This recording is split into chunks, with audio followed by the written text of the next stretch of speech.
નમસ્કાર વિદ્યાર્થી મિત્રો, ઇંગ્લિશમાં આપણે સ્પીચ શરૂ કરી હતી ગયા વિડિયોની અંદર. એમાં આપણે જે ચલાવ્યું હતું ગયા વિડિયોની અંદર એ તમે બુકમાં લખેલું છે હોમવર્કની અંદર. તમે જે પાકી બુકમાં લખ્યું છે એક વખત આપણે રિવિઝન કરી લઈએ. આગળ ટોપિક ચલાવતા પહેલા રિવિઝન કરી લઈએ તો બધાનું બુકની અંદર ધ્યાન હોવું જોઈએ. તો પહેલું, સ્પીચના મુખ્ય બે પ્રકાર છે. સ્પીચના મુખ્ય બે પ્રકાર છે. પહેલો છે ડાયરેક્ટ સ્પીચ અને બીજો પ્રકાર છે ઇનડાયરેક્ટ સ્પીચ. ડાયરેક્ટ સ્પીચ છે ને આપણે ગુજરાતીમાં કહીએ છીએ પ્રત્યક્ષ કથન અને ઇનડાયરેક્ટ સ્પીચ છે ને ગુજરાતીમાં કહીએ છીએ પરોક્ષ કથન. તો ગુજરાતીમાં તો આપણે પ્રત્યક્ષ કથન અને પરોક્ષ કથન કહીએ છીએ, તેનો ગુજરાતીમાં તો આપણે કહીએ પણ એનો મતલબ શું થાય પ્રત્યક્ષ કથન અને પરોક્ષ કથનનો? તો પ્રત્યક્ષ કથન, જે પ્રત્યક્ષ કથન છે એને આપણે સમજવું હોય તો એને કહેવાય ડાયરેક્ટ સ્પીચ. આપણે કોઈ બે વ્યક્તિ વાત કરે છે તો આપણે એને કહીએ છીએ ડાયરેક્ટ સ્પીચ, કે બે જણાએ ડાયરેક્ટ વાત કરી. પણ જ્યારે બે જણાએ કરેલી વાતનું જ્યારે ત્રીજો વ્યક્તિ વર્ણન કરે તો તેને કહેવાય ઇનડાયરેક્ટ સ્પીચ, અપ્રત્યક્ષ કથન. એટલે આપણે એવું કરવાનું છે કે બે જણાએ તમને વાત કરેલી પેપરની અંદર આપેલી છે, આપણે ત્રીજા વ્યક્તિ તરીકે જે બે જણાએ વાત કરી છે એને આપણે વર્ણન કરવાનું છે. બરાબર? તો ડાયરેક્ટ ઇનડાયરેક્ટ મતલબ આપણે ગયા વખતે સમજાવ્યું હતું. એક્ઝામ્પલમાં આપણે સમજાવ્યું હતું કે ભાઈ દર્શન પ્લેઝ ક્રિકેટ એવરી ડે. દર્શન બોલે છે કે છે આર યુ રેડી મોહન. હવે આપણે સ્પીચમાં ફેરવ્યું હતું કે Darshan asked Mohan what he was ready if he was ready. એવું સમજાવ્યું હતું. દર્શન ને મોહન બોલનાર સાંભળનાર છે. તો આપણે ત્રણ ફેરફાર મુખ્ય. પહેલો ફેરફાર આરબી નો ફેરફાર. આરબી એટલે રિપોર્ટિંગ વર્બ. રિપોર્ટિંગ વર્બ તરીકે આપણે જે મૂકીએ છીએ પહેલો ફેરફાર, બીજો ફેરફાર સંયોજક અને ત્રીજો ફેરફાર આરએસ. હું તમને એમ પૂછું કે કોઈ પણ વાક્યમાં મુખ્ય કેટલા ફેરફાર થાય? તો ત્રણ: આરબી, સંયોજક અને આરએસ. હવે આપણે એવું મેં કીધું હતું કે આપણે સ્પીચમાં ચાર વાક્યો મુખ્ય ભણવાના છે. એ વાક્યો છે વિધાન, પ્રશ્નાર્થ, ઉદ્ગાર અને આજ્ઞા. એમાં આપણે વિધાન વાક્યની શરૂઆત કરી હતી. તો વિધાન વાક્ય આપણે કોઈ પણ સ્પીચનું વાક્ય ફેરવશું તો પહેલા એને ઓળખવું પડશે કે આ વાક્ય કયું છે. તો કોઈ પણ વાક્યને ઓળખવા માટે પહેલા તો વિધાન વાક્ય લેતા હોય. તો વિધાન વાક્યને ઓળખવું હોય તો શું? તો જે વાક્યની શરૂઆત કર્તાથી થાય. કર્તા એટલે I, we, you, they, he, she, it. આ સાત કર્તા આખા ઇંગ્લિશ ગ્રામરની અંદર આવે. આઠમો કર્તા આવતો નથી. તો એવું કહી શકાય કે કોઈ પણ વાક્યની શરૂઆત કર્તાથી થાય, પૂર્ણ વિરામે પૂરું થાય તો વાક્યને વિધાન વાક્ય કહેવાય. વિધાન વાક્ય તમે જે બનાવો છો એમાં પણ ત્રણ ફેરફાર થાય છે: કાળ, સર્વનામ અને સમય સૂચક. એમાં કાળમાં ફેરફાર છેલ્લો આપણે ચલાવ્યો તો કાળના ફેરફાર જોઈ લઈએ. એમિઝારનું વોઝ વેરનું હેડ બીન, V1 નું V2, V2 નું had plus V3, had plus V3 નો કોઈ જ ફેરફાર થતો નથી. એની પછી તમને ડુ કે ડઝ આપેલું હોય તો એનું ડીડ થાય. પણ જો તમને ડુ નોટ કે ડઝ નોટ કે ડીડ નોટ આપેલું હોય, નકાર આપેલું હોય તો એનું થઈ જાય હેડ નોટ. શેલ વિલ નું વુડ, કેન નું કુડ, મેન નું માઇટ. પણ જો should, would, could, might, must આપેલું હોય તેનો કોઈ જ ફેરફાર થતો નથી. આ નિયમ ખાસ મોઢે કરવાનો. છેલ્લે આપણે જે કાળમાં ફેરફાર હતો એની આપણે ચર્ચા કરી હતી. હવે આપણે આગળ જોઈએ બીજો ફેરફાર છે.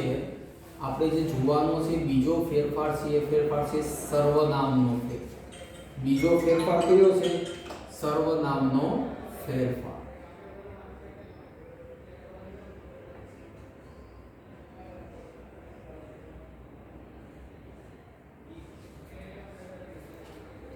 ચાલો હવે જોઈએ. એમાં ત્રણ યાદ રાખવાનું, આખા ઇંગ્લિશ ગ્રામર માટે યાદ રાખવાનું હોય છે. મેં તમને પહેલા પણ કીધું સ્પીચ આપણે માર્ક્સ કે કોઈ ધોરણને પસાર કરવા માટે નથી શીખતા કે આ ચાલો પાસ કરી દઈએ. પણ એ શા માટે શીખવામાં આવે છે? તો આપણે શીખવામાં આવે છે ઇંગ્લિશ ગ્રામરનો પાયો અને તેની ભાષાને મજબૂત કરવા માટે. તો એમાં આપણે સર્વનામનો ફેરફાર છે. આ કોષ્ટક ખૂબ જ કામમાં આવશે. ઇંગ્લિશ ગ્રામરના ઘણા બધા ટોપિક્સ એમાં સર્વનામનું કોષ્ટક કામમાં આવશે. આ સર્વનામનું કોષ્ટક તમને 8મા ધોરણથી ક્યારેય ભૂલાવું નહીં. 8મા ધોરણમાં શીખવામાં આવે પછી ક્યારેય ભૂલાવવું જોઈએ નહીં. તો પહેલા તો કર્તા કેટલા છે? 7. આઈ, વી, યુ, ધે, હી, શી અને ઈટ. આ 7 કર્તા છે. આ કરતાને આપણે ત્રણેયમાં ફેરવવું હોય તો આઈ મી માં આ સળગ જ બોલવાનું we us our you your he they them their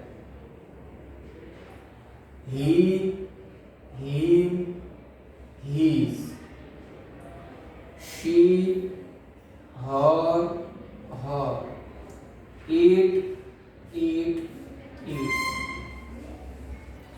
આ સાત કરતા છે સાત કરતાને આપણે વારાફરતી શીખીએ છીએ બરાબર અને હવે એકવાર આપણે બોલવાની શરૂઆત કરી બધાએ સાથે બોલવાનું છે તમે વિડિયો જોતા જોતા બોલતું જવાનું ત્રણ વખત આઈ મી માય વી અસ અવર મારી સાથે બોલવાનું છે you your they them there he him his she her its આ રીતે તમારે ત્રણ વખત બોલવાનું છે અને આ તો તમે બહુ પ્રેક્ટિસ કરશો એટલે સરસ મજાની રીતે તમને આવડી જશે પહેલા તો તમને આના બધાય ખબર હોય કે આ એટલે હું વી એટલે અમે યુ એટલે તું ધે એટલે તેઓ ધી શી એટલે તે પણ આમાં શું લગાડવાનું તો જો બધાયમાં ને લાગશે મને અમને તમને તેઓને તેને તો આની પાછળ શું લાગે તો કે ને લાગે શું લાગે ને અને આની પાછળ શું લાગે તો રૂ લાગે અને એક ને બે લાગે સોરી એક તો રૂ લાગે શું લાગે મારું અમારું તમારું અને પછી જો અહીંથી બીજું શું લાગે નું લાગે તેઓનું તેનું એક બીજું શું લાગે નું લાગે આ એક પ્રત્યય છે શું લાગે છે આ પ્રત્યય લાગે એટલે તમને ગુજરાતી આનું બધાયનું આ હતો સર્વનામનો ફેરફાર ત્રીજો ફેરફાર આવશે અને કહીએ છીએ આપણે સમયસૂચક શબ્દોમાં ફેરફાર ત્રીજો ફેરફાર આવે ને આપણે શું કહીએ છીએ કે સમયસૂચક શબ્દમાં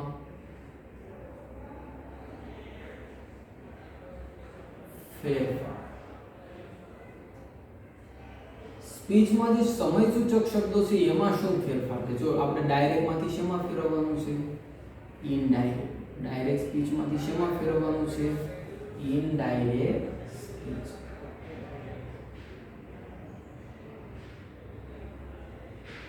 પહેલો ફેરફાર તો જો કોઈ પણ જે શબ્દ છે એનો આપણે એક એક ફેરફાર જોતા જઈએ તો જો ધીસ આપેલું હોય તમને હું આપેલું હોય ધીસ તો એનું થઈ જાય ધેટ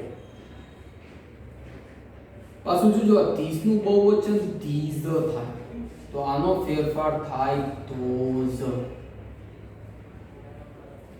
જો તમને ટુડે આપેલું હોય શું આપેલું હોય ટુડે તો એનું થઈ જાય ધેટ ડે પછી ટુ નાઈટ આપેલું તો ધેટ નાઈટ આ પાછું હાથે આવડવું જોઈએ ટુડે છે તો ધેટ ડે પણ ટુ નાઈટ હોય તો ધેટ નાઈટ પછી તમને યસ્ટરડે આપેલું હોય શું આપેલું હોય યસ્ટરડે તો એનું થઈ જાય ધ સ્પેલિંગ ખાસ યાદ રાખજો ન આવડે તો એક વખત તમારે બુકમાં લખી બે ત્રણ વાર લખવું પડે ધ પ્રીવિયસ ડે જો તમને ટુમોરો આપેલું હોય એટલે કે આવતીકાલે તો એનું ગુજરાતી થાય ધ નેક્સ્ટ ડે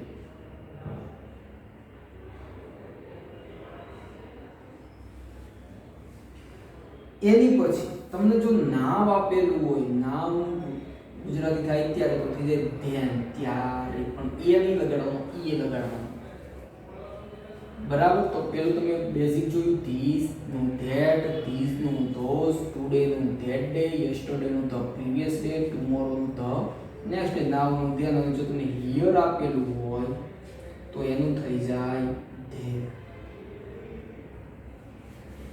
બરાબર પછી એક નું બિફોર ને ગો નું થસ નું બધું થાય છે પણ તમારે એટલા મેન ફેરફાર છે તમારે આ ખાસ યાદ રાખો આનાથી વધારે યાદ રાખવાની તમારે ધોરણ આ જે ભણો છો એ ધોરણમાં તમારે કોઈ જરૂર નથી હવે બે ફેરફાર છે એ તમે આ ખાસ યાદ રાખજો સ્ક્રીનશોટ લઈ લેજો એ આપણે પાછું હમણાં તમને જ્યારે હોમવર્ક આપું ત્યારે તમારે લખવાના થશે હોમવર્કમાં લખવાનું છે એટલા માટે યાદ રાખજો હવે આપણે જોઈએ કે કોઈ પણ વાક્ય હોય તો મુખ્ય કેટલા ફેરફાર થાય એની આપણે ચર્ચા કરીએ તો મુખ્ય જેટલા ફેરફાર થાય છે એ ફેરફારની આપણે ચર્ચા કરીએ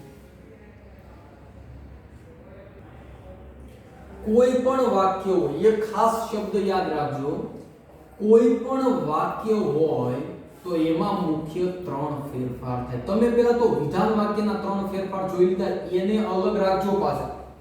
આ જે ફેરફાર છે એ અલગ છે, આ તો વિધાન વાક્યના ફેરફાર છે.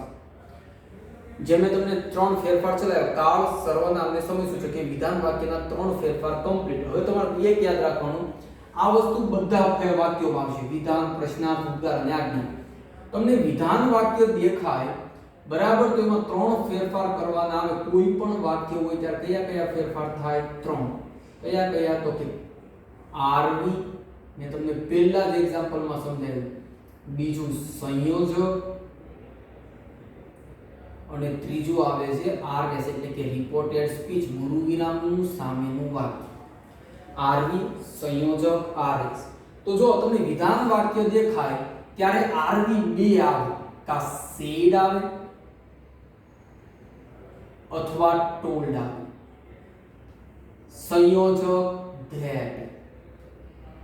તો અને આરએસ, તો આરએસ માં 3 ફેરફાર કરવા. કેટલા ફેરફાર કરવા? 3 ફેરફાર કરવા. હવે એક બીજી વસ્તુ એ શીખવા લાયક છે કે તમે એમ થાય સેડ અને ટોલ્ડ બેમાંથી કયું વાપરો? આરવી તરીકે સેડ અથવા ટોલ્ડ બેનું ગુજરાતી થાય કયું, પણ બેમાંથી કયું વાપરો? જો તમારે ફક્ત બોલનાર જ લેવું હોય, ફક્ત તમારે બોલનાર જ લેવું હોય, સાંભળનાર લેવું નથી, તો તમારે વાપરવાનું સેડ, સાંભળનાર આવશે નહીં. જો તમારે બોલનાર અને સાંભળનાર બે લેવું હોય, તમારે બોલનાર અને સાંભળનાર બંને લેવું હોય તો તમારે લેવું પડશે ટોલ્ડ. શું લેવું પડશે? ટોલ્ડ. તો તમારે એક બોલનાર ખાલી ક્યારે લેવાની, બોલનાર અને સાંભળનાર બે ક્યારે લેવું પડે? જો તમને પ્રથમ વાક્ય આપેલું હોય, તમારે જે પહેલું જ વાક્ય સ્પીચમાં આપેલું હોય ત્યારે તમારે ટોલ્ડ વાપરવાનું, બીજા બધા વાક્યોમાં સેડ ધેટ વાપરી દેવાનું. આ તમારા થયા ફેરફાર. ફરીવાર આરવી, સંયોજક, આરએસ. તમારે આ રીતે બોલિંગ યાદ રાખવાનું. સેડ, તમને વિધાન વાક્ય દેખાય ત્યારે શું યાદ રાખવાનું? સેડ અથવા ટોલ્ડ, સંયોજક ધેટ, અને આરએસ માં 3 ફેરફાર કરો. આટલું યાદ રાખો. ફરીવાર આરવી માં સેડ અથવા ટોલ્ડ, સંયોજક ધેટ, આરએસ માં 3 ફેરફાર કરો. આ થયું આપણું વિધાન વાક્ય. મેં તમને કીધું કે વિધાન વાક્ય આવડે ને બધાય વાક્યો આવડે. બીજું વાક્ય આવે છે પ્રશ્નાર્થ વાક્ય. બીજું વાક્ય કયું આવે છે? પ્રશ્નાર્થ વાક્ય.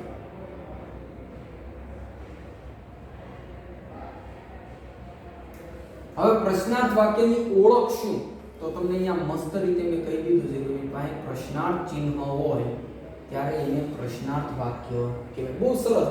પ્રશ્નાર્થ વાક્ય તમારે ઓળખવાનું આસાન છે. તમને સીધું તમને શું દેખાય? તો કે પ્રશ્નાર્થ ચિહ્ન દેખાય, અને એને આપણે કહીએ છીએ પ્રશ્નાર્થ વાક્ય. ચાલો હવે તમને શરૂઆત કરીએ. પહેલા એક વસ્તુ ખાસ યાદ રાખો કે પ્રશ્નાર્થ વાક્ય કેટલા પ્રકારના હોય? તો કે પ્રશ્નાર્થ વાક્ય 2 પ્રકારના હોય. કેટલા પ્રકારના હોય? 2 પ્રકાર.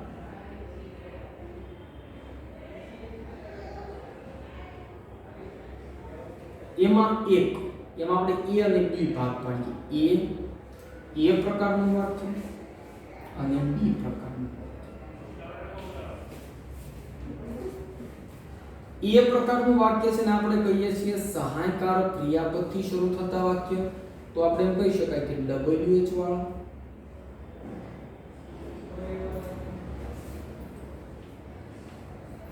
અને બીજા છે સહાયકારક ક્રિયાપદ વાળા વાક્ય.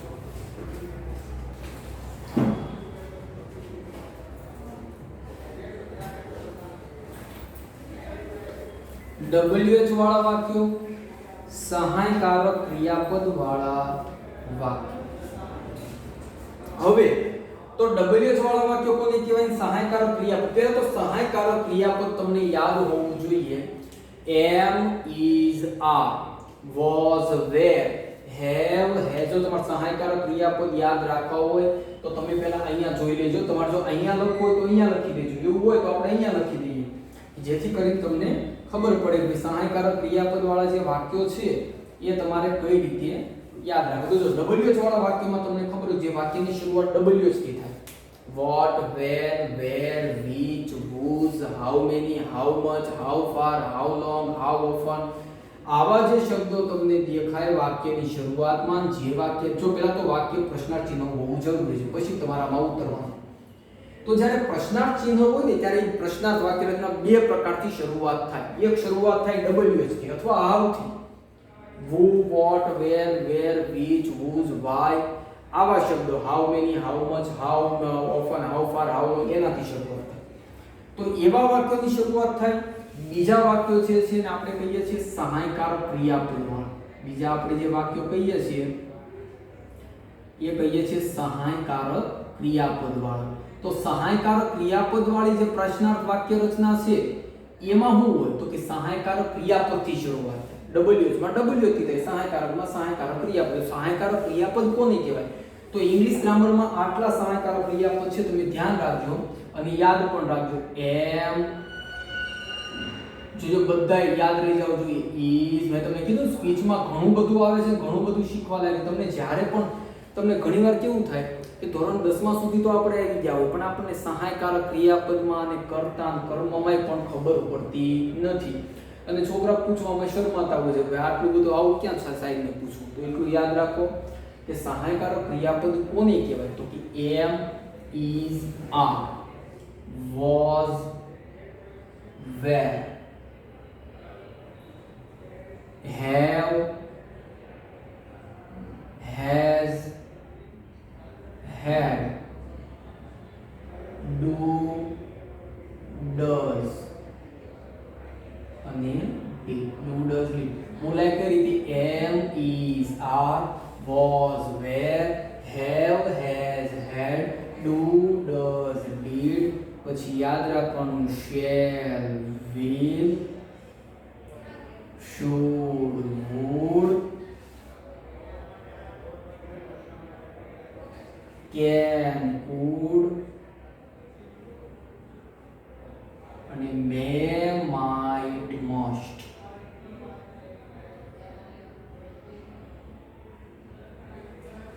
am, is, are, was, were, have, has, had, do, does, did, shall, will, should, would, can, could, may, might, must. આટલા ફેરફાર થાય. તો જે ફેરફાર તમને આપેલા છે એ ફેરફારને આપણે કન્વર્ટ કરતા જઈએ ધીમે ધીમે.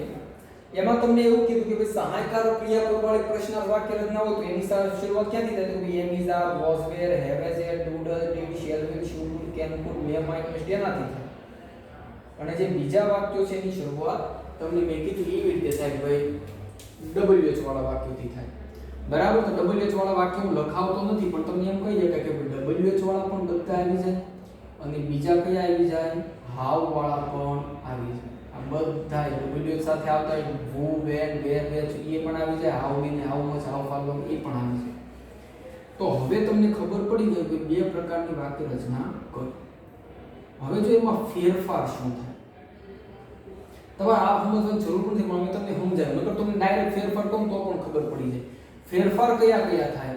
તો જો ફેરફારમાં પણ ત્રણ ફેરફાર યાદ રાખવાના. કયા કેટલા ફેરફાર યાદ રાખવાના? 3. પહેલો આરવી, બીજો સંયોજક, ત્રીજો આરએસ. એવી જ રીતે અહીંયા પણ તમારે ફેરફાર યાદ રાખવાના છે. કયા કયા ફેરફાર? તો કે આરવી, બીજો સંયોજક અને ત્રીજો આરએસ એટલે કે રિપોર્ટેડ સ્પીચ. હવે તમને આરવી સંયોજક ને આરએસ અને આરવી સંયોજક બેમાં તમને હું સમજાવી દઉં વ્યવસ્થિત. તો જો પહેલું પ્રશ્નાર્થ છે એટલે તમારે હું મૂકવાનું આરવી બેમાં. બે પ્રશ્નાર્થ છે. આ એક પ્રશ્નાર્થ એટલે તમારે આરવી શું મૂકવાનું? આસ્ક મૂકવાનું. શું મૂકવાનું? આસ્ક. બસ હવે યાદ રાખવાનું આ છે સંયોજક.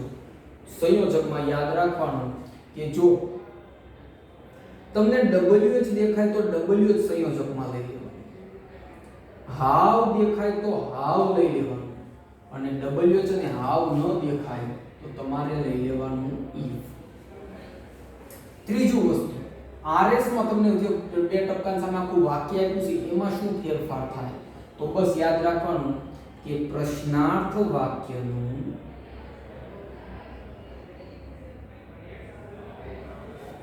વિધાન વાક્ય બનાવવું. પેલા પ્રશ્નાર્થનું શું બનાવી દેવાનું, વિધાન વાક્ય બનાવ. આ પહેલું ફેરફાર.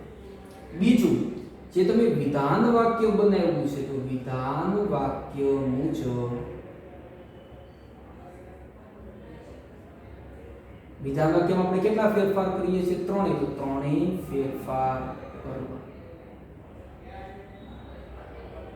કયા ત્રણ ફેરફાર કરવા, તો એક આ કાળ, સર્વનામ અને સમય સૂચક. ખ્યાલ આવી ગયો? તમને પ્રશ્ન તો એક પેલા એ થાય કે વિધાન પ્રશ્નાર્થ વાક્યનું વિધાન કઈ રીતે બનાવવું. તો પ્રશ્નાર્થ વાક્ય જો આરએસ માં અહીંયા પણ એક જ બેયમાં હરખા જ ફેરફાર થશે. જો બેયમાં ફેરફાર આવતો હોય ને એ મુજબ, બરાબર, આમાં જે ફેરફાર છે એ તમારે આરએસ માં આમાંય ફેરફાર કરવાનો છે. બસ તમારે કાંઈ પણ તમને પ્રશ્નાર્થ ચિહ્ન દેખાય ત્યારે આટલું યાદ રાખો. આસ્કડ સંયોજકમાં WH અથવા હાવ, WH અને હાવ નો દેખાય તો if, અને પ્રશ્નાર્થ વાક્યનું વિધાન વાક્ય બને. હવે ઘણા નિયમો આવડે, પ્રશ્નાર્થનું વિધાન કઈ રીતે બને, તો પ્રશ્નાર્થનું વિધાન કઈ રીતે બને એ તમે શીખી લો. પ્રશ્નાર્થનું વિધાન વાક્ય કઈ રીતે બને. તો તમને અહીંયા એક વાક્ય હું લખું છું કે આર યુ રેડી. તમને આવું વાક્ય આપ્યું છે, પ્રશ્નાર્થ છે અને તમારે વિધાન બનાવવું છે. આ વાક્ય કેવું છે, તો કે પ્રશ્નાર્થ. હવે તમારે વિધાન બનાવવું હોય તો બહુ સહેલું, યુ આગળ લઈ લેવાનું, આર પાછળ લઈ લેવાનું. You are red. કોઈ પણ પ્રશ્નાર્થ ગમે એટલું લાંબુ હોય, ગમે એટલા અંદર શબ્દો હોય, ફક્ત ફેરફાર કેટલો થાય, આટલો. યુ આગળ આવી જાય અને આર ક્યાં વહી જાય, પાછળ. બરાબર, આ બની ગયું વિધાન. તમને આટલી માહિતી હોવી જોઈએ. બરાબર, ફરી એકવાર, પ્રશ્નાર્થ વાક્યના કેટલા પ્રકાર હોય, પ્રશ્નાર્થ વાક્યના બે પ્રકાર હોય. કયા કયા, તો કે WH વાળા અને બીજા છે સહાયકારક ક્રિયાપદ વાળી પ્રશ્નાર્થ વાક્ય રચના. WH વાળામાં WH અથવા હાવથી શરૂઆત થાય, સહાયકારક ક્રિયાપદમાં આ જેટલા સહાયકારક ક્રિયાપદ છે એનાથી શરૂઆત થાય. તમારી શરૂઆત શેનાથી થાય, આ બધા વાક્યોથી શરૂઆત, શબ્દોથી શરૂઆત થાય તો એને કહેવાય સહાયકારક ક્રિયાપદ વાળી પ્રશ્નાર્થ વાક્ય રચના. એટલે કે સહાયકારક ક્રિયાપદ હોવા જોઈએ. કોઈ પણ વાક્ય ત્યારે કેટલા ફેરફાર થાય, તો એમાં ત્રણ ફેરફાર થાય, આઈવી, સંયોજક અને આરએસ. આમાં એ જ ફેરફાર થાય. તમારા બધું કાંઈ ન યાદ રાખો તો પ્રશ્નાર્થ વાક્ય એટલું યાદ રાખવાનું, આરવી આસ્કડ, સંયોજક WH હાવ, if, પ્રશ્નાર્થ વાક્યનું વિધાન વાક્ય બનાવવું. વિધાન વાક્ય મુજબ ત્રણ ફેરફાર કરવા, કાળ, સર્વનામ અને સમય સૂચક. તો પ્રશ્નાર્થનું વિધાન કઈ રીતે બને, તો તમને આપ્યું છે કે આર યુ રેડી એ પ્રશ્નાર્થ છે. તમારે વિધાન બનાવતો યુ આગળ લઈ લેવાનું, આર પાછળ, એટલે યુ આર રેડી એ બની ગયું વિધાન. આપણે અત્યારે ત્રણ વાક્યો શીખ્યા છે. કેટલા વાક્યો શીખ્યા છે? ત્રણ વાક્યોનો અભ્યાસ કર્યો છે. બરાબર, હવે તમારે એટલું યાદ રાખવાનું છે. આની પછી હું તમને થોડા ઘણા નિયમો સમજાવીશ, તમને પહેલા પ્રશ્નાર્થ અને વિધાનની એક્સરસાઇઝ સમજાવીશ. પછી આપણે કોઈ બીજા વિષયની શરૂઆત, બીજા ટોપિકની શરૂઆત કરીએ. આની આગળનો તો ઉદ્ગાર અને આજ્ઞાર્થ કઈ રીતે ભણવું. હવે તમારી વાત રહી હોમવર્કની. આપણે વાત શેની કરીએ છીએ હવે? હોમવર્કની. ઘણા વિદ્યાર્થીઓને હોમવર્કમાં પહેલા સમજતા નથી, પછી પાછળથી ફોન કર્યા કરે છે. અહીંયા જ સમજી લેવાનું બને ત્યાં સુધી.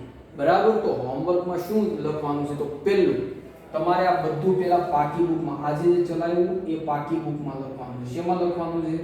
આજે ચલાવેલું શેમાં લખવાનું છે? પાકી બુકમાં. તમારે સ્ક્રીનશોટ લેવો તો સ્ક્રીનશોટ લઈ લેવાનો, ડાયરેક્ટ વિડિયો પોઝ કરીને લખવો હોય તો પોઝ કરીને, પણ કમ્પ્લીટ અહીંયા સુધીનું તમારે પાકી બુકમાં લખવાનું છે. બીજું, તમારે બે ફેરફાર. એક આપણે કયો મેં કાલે લીધો તો કાળ. ફરીવારો કાળનો નથી લખવાનું એમ નહીં, કાળનો તમે 3 વાર લખી દો, હવે નહીં લખવાનું નહીં, ફરીવાર કાળ, સર્વનામનો ફેરફાર અને સમય સૂચક શબ્દ આ ત્રણેય ફેરફાર કેટલી વાર રફ બુકમાં લખવાના છે? 3 વાર. કેટલી વાર લખવાના છે? 3 વાર. એટલું નહીં, બીજું શું લખવાનું છે? એક તમારે આ લખી નાખવાનું છે, એક ફક્ત આ પ્રશ્નાર્થ વાક્ય એવું લખી, બીજું ન લખો કાઈ નહીં, આ લખી નાખવાનું છે. બરાબર?